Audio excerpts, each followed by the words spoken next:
August 16, 1945, 9:30 in the morning. The chaos of liberation sweeps through the prisoner of war camp near Pusan like wildfire as American Staff Sergeant Robert Mitchell watches Korean civilians surge through the gates, with decades of accumulated rage, seeking targets for vengeance against anyone associated with Japanese occupation,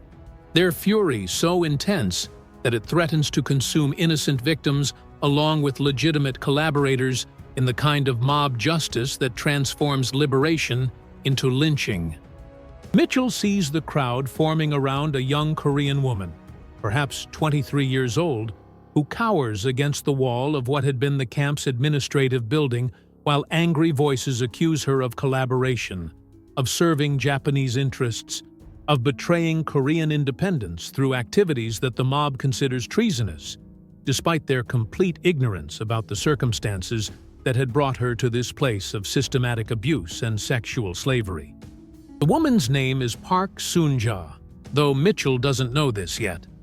What he recognizes, with the clarity that comes from 18 months of witnessing systematic abuse as a prisoner of war, is terror in her eyes that speaks of victimization rather than guilt, of suffering rather than collaboration, of someone who needs protection rather than punishment from people whose anger has blinded them to the fundamental difference between perpetrator and victim in the complex moral landscape of wartime survival. The mob surges closer to Soon-ja with the kind of collective momentum that transforms individual human beings into instruments of vengeance. Their rage focused on anyone who can be blamed for years of humiliation, deprivation, and cultural suppression that Japanese occupation had inflicted on Korean society through policies designed to eliminate Korean identity and transform the peninsula into Japanese territory populated by culturally assimilated subjects rather than independent people. Mitchell steps forward and places himself between Soon-ja and the advancing crowd, his 6-foot frame and American uniform creating temporary barrier that forces the mob to confront the reality that their target for revenge is being protected by an Allied soldier whose liberation they are supposedly celebrating, whose presence represents the freedom they have been denied for 35 years of brutal colonial rule. In liberation's chaos, survivors often become scapegoats.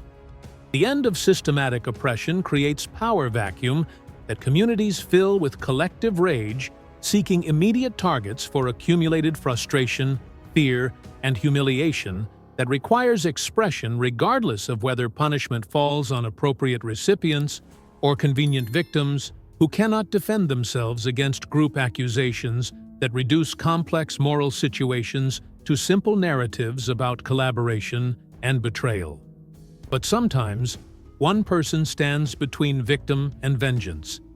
Sometimes, individual moral courage recognizes that true justice requires protecting the innocent rather than satisfying collective anger through violence that serves emotional needs rather than moral purposes. Choosing protection over punishment when circumstances demand choice between mob satisfaction and individual conscience that acknowledges the difference between systematic victimization and voluntary collaboration. Korea's liberation from Japanese occupation had begun 48 hours earlier when Emperor Hirohito announced Japan's surrender, creating power vacuum throughout the peninsula as Japanese administrative control collapsed, and Korean communities attempted to establish new social order while processing decades of systematic cultural suppression, economic exploitation, and social engineering designed to eliminate Korean national identity through forced assimilation policies. The prisoner of war camp where Mitchell had been held for 18 months contained not only American and Allied military personnel captured during various Pacific theater operations, but also Korean civilian workers who had been conscripted for different forms of forced labor that supported Japanese military operations throughout occupied territories, including construction work, agricultural production, and various forms of service that kept military installations functioning. Mitchell's experience as prisoner of war had included witnessing the systematic abuse of Korean women who were classified as comfort women by Japanese military administration, forced to provide sexual services to Japanese military personnel under conditions that constituted systematic rape and sexual slavery, that the women had no power to resist, escape, or refuse without facing severe punishment, including torture and execution. His observation of comfort women suffering during his captivity had created understanding that these women were victims rather than collaborators, that their presence in Japanese military facilities resulted from coercion rather than choice, and that their survival required psychological adaptations and behavioral compliance that civilian populations might misinterpret as willing cooperation with enemy forces when the reality involved systematic abuse designed to break their resistance and transform them into instruments serving Japanese military needs. Soonja's background included forced recruitment from her village near Seoul through deception about domestic work that would provide income for families struggling under Japanese economic policies that had made normal civilian employment nearly impossible for Korean communities throughout the occupation period, when traditional economic structures were systematically dismantled and replaced with resource extraction systems that served Japanese strategic rather than Korean community needs. Her 3 years of sexual slavery and comfort stations throughout Japanese-occupied territories had included transportation between different military facilities as Japanese forces moved through various theaters of operation, systematic rape by hundreds of Japanese soldiers whose access to comfort women was considered essential for maintaining military morale, and psychological trauma that had destroyed her capacity for normal social relationships while teaching her survival strategies that prioritized compliance over resistance to preserve minimal chances of survival. The liberation that should have represented freedom instead created new form of victimization, as Korean communities sought scapegoats for collaboration with Japanese forces, often targeting comfort women whose forced participation in Japanese military operations made them visible symbols of national humiliation rather than recognized victims of systematic abuse that deserved community protection and support rather than blame and punishment for circumstances beyond their control. The social dynamics that emerged during liberation reflected complex mixture of justified anger toward actual collaborators and misdirected rage toward victims whose survival under Japanese occupation had required adaptations that could be misinterpreted as willing cooperation, creating dangerous situation where mob justice threatened to consume innocent people along with legitimate targets for accountability and punishment. Mitchell's decision to protect Soonja reflected his understanding, gained through direct observation during his prisoner of war experience, that comfort women had been victims of systematic abuse rather than willing participants in Japanese military operations, and that justice required protecting all victims rather than satisfying collective anger through violence that failed to distinguish between voluntary collaboration and forced participation under threat of death or severe punishment. The crowd's reaction to Mitchell's protective intervention reflected confusion about why American soldier would defend Korean woman accused of collaboration, creating temporary hesitation that provided crucial opportunity for explanation about comfort women's victim status rather than collaborator classification, and for education about the complex realities of survival under systematic oppression that created circumstances requiring careful investigation rather than immediate judgment. The language barriers that initially complicated communication between Mitchell and Korean civilians were gradually overcome through gestures, demonstrations, and basic vocabulary that emphasized protection rather than punishment as appropriate response to comfort women's circumstances.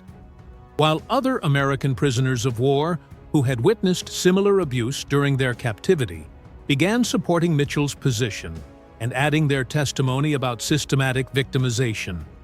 The testimony that Mitchell provided about comfort women's systematic abuse during his prisoner of war experience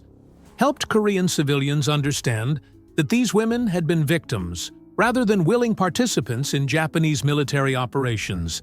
challenging mob assumptions about collaboration and betrayal while providing evidence from credible Allied witness, whose observations during captivity had revealed the coercive nature of comfort station operations.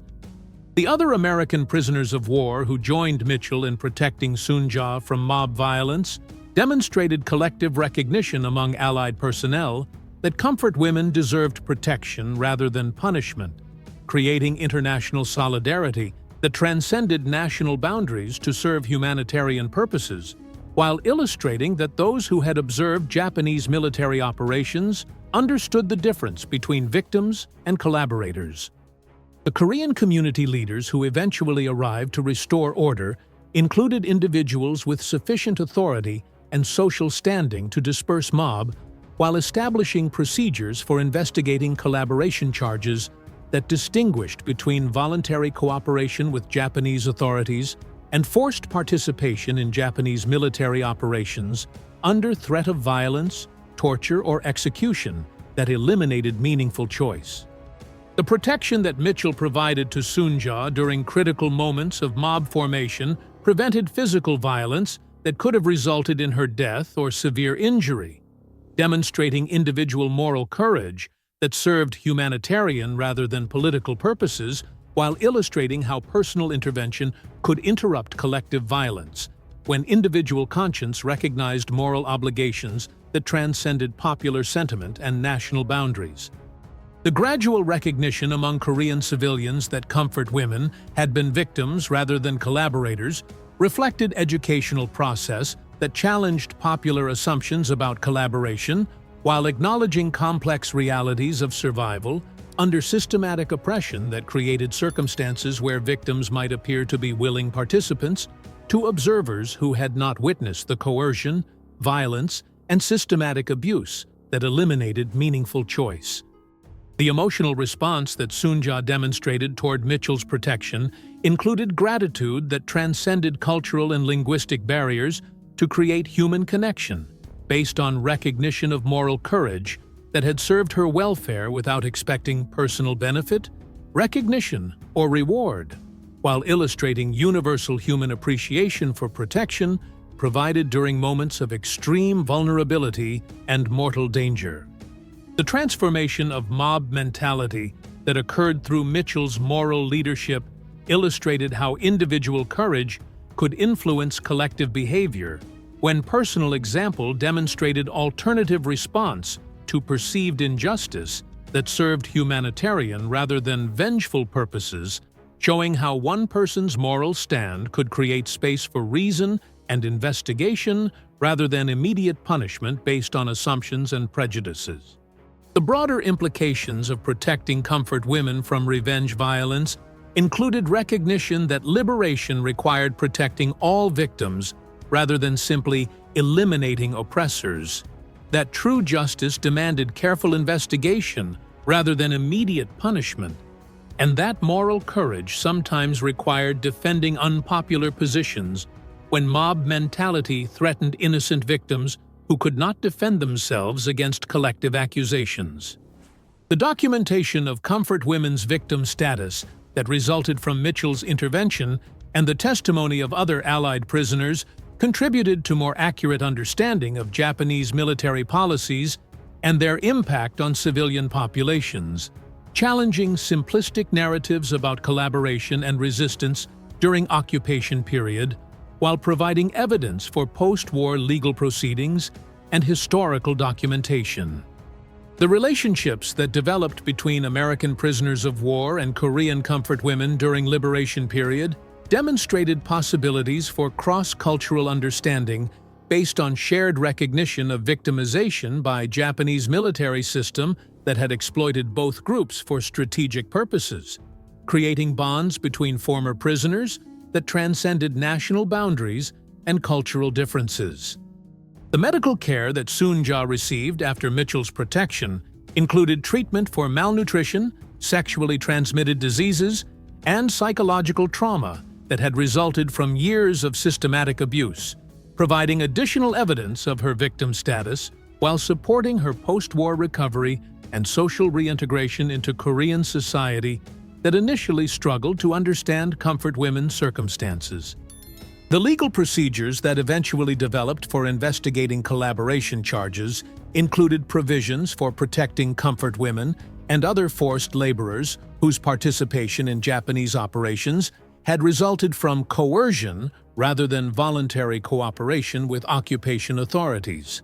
establishing important precedents for distinguishing between different forms of involvement with enemy forces during occupation situations. The community reconciliation process that followed initial liberation chaos included recognition of comfort, women's victim status, while establishing social support systems that addressed their medical, psychological, and economic needs during transition to post-war Korean society, helping communities understand the difference between collaboration and victimization while providing practical assistance for recovery. Mitchell's post-war testimony about comfort women's circumstances contributed to international documentation of Japanese war crimes while supporting Korean women's claims for recognition and compensation as victims of systematic abuse, rather than willing collaborators, helping establish historical record that acknowledged their suffering while challenging narratives that blamed victims for their own victimization. The friendship that developed between Mitchell and Soonja after liberation included correspondence that continued for decades, creating cross-cultural relationship based on mutual respect and recognition of shared experience of survival under Japanese military system, demonstrating how protection provided during crisis could create lasting human connections that transcended initial circumstances. Soonja's post-war life included gradual social acceptance within Korean community that initially blamed comfort women for collaboration, but eventually recognized their victim status through education and testimony from witnesses like Mitchell, who had observed their systematic abuse, illustrating how understanding could replace prejudice when accurate information challenged popular assumptions. The memorial that was eventually established to honor comfort women victims included recognition of Allied personnel who had protected them during liberation period, acknowledging international solidarity that had transcended national boundaries to serve humanitarian purposes, while honoring both victims and those who had courageously defended them.